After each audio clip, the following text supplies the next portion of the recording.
O ministro do Supremo Tribunal Federal, Luiz Roberto Barroso, negou hoje o pedido de liberdade para Anderson Torres. A defesa contestou, no habeas corpus apresentado na última quarta-feira, a decisão de Alexandre de Moraes, que negou o pedido de liberdade de Torres na semana passada. Barroso argumentou que a legislação do Supremo não permite o uso de habeas corpus contra a decisão de outro integrante da Corte. Em nota, a defesa de Torres afirmou que respeita a decisão, mas que, diante da piora significativa do quadro clínico do ex-ministro, vai apresentar recurso no prazo legal. Também hoje, o ministro Alexandre de Moraes deu 48 horas para a defesa de Anderson Torres entregar as senhas de celular e e-mail fornecidas pelo ex-ministro. A decisão destaca que nenhuma das senhas fornecidas na semana passada estava correta. Ana Paula Henkel, a gente já ouviu alguns juristas aqui, advogados, como o doutor Ives Gandra Martins, até a nossa comentarista aqui, Fabi Barroso, questionando, os critérios que estão sendo utilizados pelo ministro Alexandre de Moraes para manutenção da prisão preventiva de Anderson Torres, preso há mais de 100 dias em Brasília. Tanta coisa, para a gente falar sobre esse assunto e, ao mesmo tempo, parece que estamos naquele filme, O Feitiço do Tempo, da marmota, que a gente acorda e é a mesma coisa, vai dormir e acorda e é a mesma coisa. É impressionante. O Barroso aqui, segundo o que você disse, argumentou que a legislação do Supremo não permite o uso de habeas corpus contra a decisão de outro integrante da Corte. Mas espera aí, a legislação do Supremo não permite uma infinidade de coisas que estão acontecendo, A legislação do Supremo, a Constituição, diz que o indulto presidencial é sagrado, assinou. E, no entanto, o Supremo Tribunal Federal vai julgar agora o indulto presidencial concedido pelo presidente Bolsonaro ao ex-deputado Daniel Silveira. O Barroso argumenta que a legislação do Supremo não permite esse uso de habeas corpus contra a decisão de outro integrante da Corte.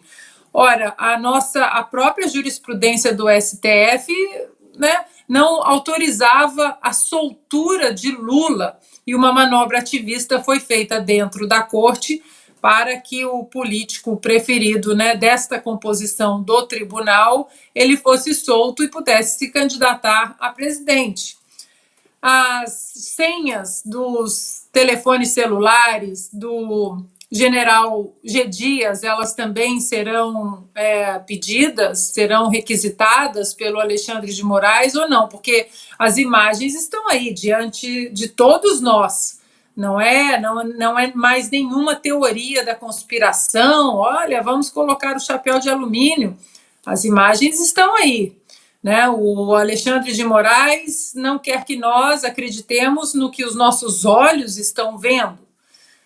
O general G. Dias deu o depoimento dele à Polícia Federal, o PT disse outra coisa, deputados disseram outra coisa, o próprio Lula disse coisas diferentes do que o general G. Dias disse nesse depoimento, e aí?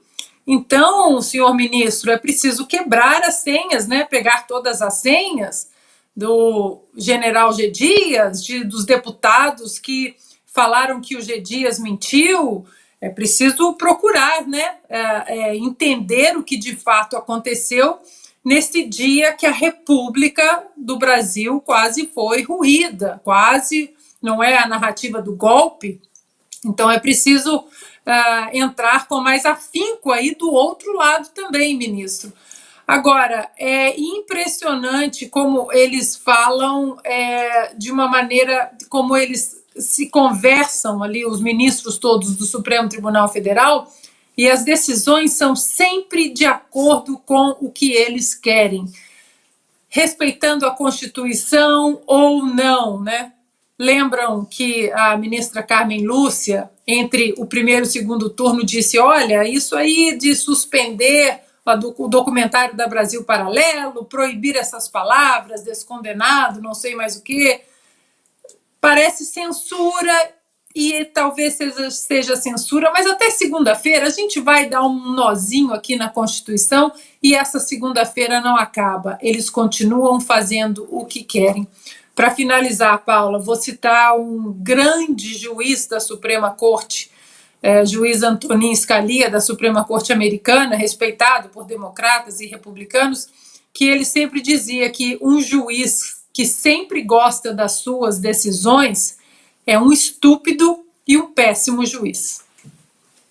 Bem lembrado, Ana. Tem um artigo do Rodrigo Constantino sobre esse juiz. Foi ele mesmo que escreveu, né? Não foi você, né, Ana? Não tô... Não, foi o Constantino. É um belo artigo. Somos fãs do Antonin Scalia. Boa, vale a pena você que está acompanhando aí na audiência conferir esse artigo de Rodrigo Constantino sobre o juiz Scalia. E uma informação que saiu agora há pouco, ainda nesse assunto de Anderson Torres, Alexandre de Moraes deu 48 horas para que a Secretaria de Administração Penitenciária do Distrito Federal informe se o batalhão onde Torres está detido tem condições para garantir a saúde do ex-ministro. Moraes também questiona se há necessidade de transferir Anderson Torres para o hospital penitenciário. Paulo, a Oeste, inclusive, entrou em contato com a defesa de Torres, que tem relatado já há algumas semanas um quadro clínico aí bastante debilitado de Anderson Torres, com sinais de apatia, sinais de depressão, inclusive com tendências suicidas, um quadro bastante grave que precisa de acompanhamento médico. Olha, nós estamos falando de laudos de profissionais, que não é achismo de militante, de gente que está envolvido, que quer proteger o Anderson Torres por alguma maneira ou não. É gente que coloca o seu CRM à prova, que está lá dando nome, botando a cara para dizer, ei, nós temos um quadro aqui de gravidade, de depressão, e que pode levar até ao suicídio da pessoa.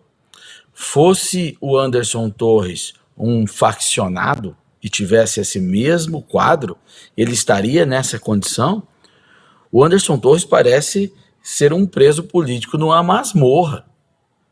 Há 42 senadores, ou seja, a maioria do Senado, que pede para visitá-lo, para ver as condições às quais ele está submetido, e não estão conseguindo. Ele não está condenado. Quando ocorreu o 8 de janeiro, aquelas invasões, depredações, manifestações, chame-se lá do que quiser, ele nem no Brasil estava. O GSI avisou, comunicou, a Folha de São Paulo, a progressista Folha de São Paulo, tradicionalíssima Folha de São Paulo, publicou hoje que a ABIN informou o GSI, informou todo mundo, informou o pessoal do DF. Por que o Anderson Torres está preso, assim como se ele fosse um refém dessa situação há tanto tempo? Ele já não foi ouvido, já não prestou os esclarecimentos, ele estava nos Estados Unidos, ele voltou voluntariamente, se apresentou. Ele precisa passar por isso? Agora, a Polícia Federal deu início a um processo para suspender o pagamento do salário dele, para deixar a família sem provimentos. Isso não é uma espécie de tortura? Senhores dos direitos humanos, ministro Silvio, que gosta tanto de lacrar e falar, a situação do Anderson Torres não é um tanto anômala? Ou é normal? É assim mesmo? Porque quando você vê lá o checklist legal de um habeas corpus ou de todas as outras coisas, há falhas. Ele precisava passar por isso, mesmo com toda a situação e holofote. Veja, há um risco de suicídio, segundo os médicos, né? É muito grave o que acontece, tá? No Brasil, o ordenamento jurídico, me parece não, eu acho que isso é pacífico para quem tem o mínimo de honestidade intelectual e conhece minimamente os fundamentos do direito. O ordenamento jurídico no Brasil, aquele tradicional, a ordem constitucional, ele acabou. Você tem vestígios aqui, acolá, e que são aplicados ou respeitados conforme a conveniência. Conforme a conveniência, cria-se novas referências, inova-se, né? Inova-se. na jurisprudência, seja lá o que for, e aí no final você diz, mas é pela defesa da democracia. Aí o pessoal da Globo News vem e chancela, arruma um cara da OAB para dizer que está tudo bem e as garantias do lesado vão para o espaço. É lamentável o que acontece aqui. Augusto Nunes, nós trouxemos a informação aqui no Oeste Sem Filtro também que além da prisão preventiva e, enfim, todas essas rejeições aí de soltura em relação a Anderson Torres, também corre contra ele um processo administrativo para suspender o salário dele como delegado federal, ou seja, uma tentativa aí de asfixiar financeiramente o ex-secretário de Segurança do Distrito Federal. Ainda bem que a legislação brasileira, mas também nenhuma legislação está a salvo dessa turma. A legislação brasileira não prevê a pena de morte, né? Porque, sem a menor dúvida, ela alcançaria qualquer pessoa que tenha ocupado cargo no governo Bolsonaro. Como observa o Zé Roberto Guzzo no seu artigo, até agora, faz 3 anos, que o Supremo, pelo menos 3 anos, que o Supremo não registra uma única decisão que seja favorável a quem tenha qualquer indício, a quem sofra, né, esse tipo de problema, ter qualquer indício de simpatia pelo governo Bolsonaro. Pelo governo Bolsonaro. Quem votou em Lula não tem problema nenhum. Então o Supremo podia resumir a sua legislação, como é que é? A legislação do Supremo podia resumir a um artigo, né, assim, todo brasileiro que não tenha apoiado Lula é criminoso. E parágrafo único, revoga suas disposições em contrário. Ponto. Porque é o seguinte, desde quando, o Barroso sabe disso, desde quando a legislação interna no Supremo pode prevalecer sobre a Constituição e sobre as leis em vigor, é um regimento interno. Ou então é simplesmente o corporativismo. Não posso discordar da decisão de outro ministro, então nomeia um só para o Supremo, deixa o Alexandre de Moraes sozinho. Então o que deve fazer o prejudicado, né, o condenado, o perseguido? Recorrer ao Alexandre de Moraes, como tem feito vários deles. E ele recorrer sem saber do que é acusado em alguns casos. E o Alexandre de Moraes se limita a confirmar a decisão anterior que ele tomou. E é sempre uma decisão, todas as decisões, elas refletem a ira que ele sente por qualquer pessoa que dele discorde. É isso que tem acontecido. Agora, a máfia também não admite que se conteste uma decisão do capo de Tuticapia, né? A máfia também não permite. O Supremo é plural, deveria ser, mas os seus 9 ministros e os 2 capinhas que o Bolsonaro indicou, eles estão, por unanimidade, decidindo tudo. Eles compõem hoje uma Assembleia Constituinte não eleita. Eles estão reformando a Constituição diariamente.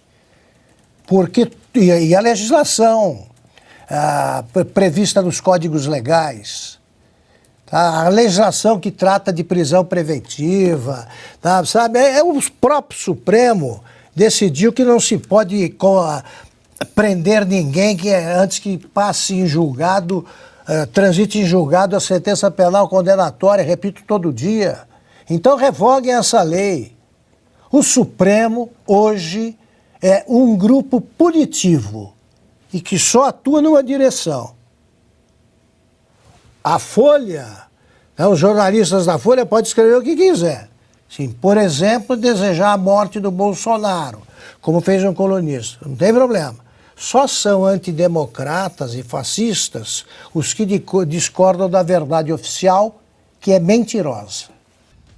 Pessoal, aproveitando que você está aí assistindo a nossa programação, eu vou falar rapidinho dessa cápsula que vai te ajudar a resolver as famosas dores nas juntas, dor no corpo, artrite, artrose, reumatismo e fibromialgia. Ora Pronobis da Vitae Gold, não é isso, Renata? Isso mesmo, Silvio. Dor a gente não pode se acostumar. Sentiu dor, independente de idade, vai fazer um tratamento. O Ora Pronobis da Vitae Gold tem um diferencial, ele é super concentrado, vai direto no foco da sua dor e acaba com ela muito mais rapidamente. Ou seja, se você tá aí com esses sintomas de dor no corpo, já tá com dificuldade para fazer as tarefas básicas do dia a dia, ligue 0800 291 2200. E ele é um suplemento super completo, então além de ele ajudar você com as dores, ele tem mais vitamina C que a laranja, ele tem ferro, mais ferro do que uma beterraba e um espinafre, imagina só, e mais concentração de proteína do que você imagina. Agora, tem que aproveitar uma coisa, viu, Silvio? Só para quem ligar agora tem uma promoção especial. É mesmo? Ligou no nosso 0800 291 2200, você vai ter 70% de desconto no seu Ora Pronobis Vitae Gold concentrado. Comprou o Ora Pronobis? De presente você leva o colágeno tipo 2, que vai ser uma segunda ação para suas dores, suas articulações. Então aqui é um sucesso garantido contra a dor que você vem sentindo. 0800 291 2200, Ora Pronobis da Vitae Gold.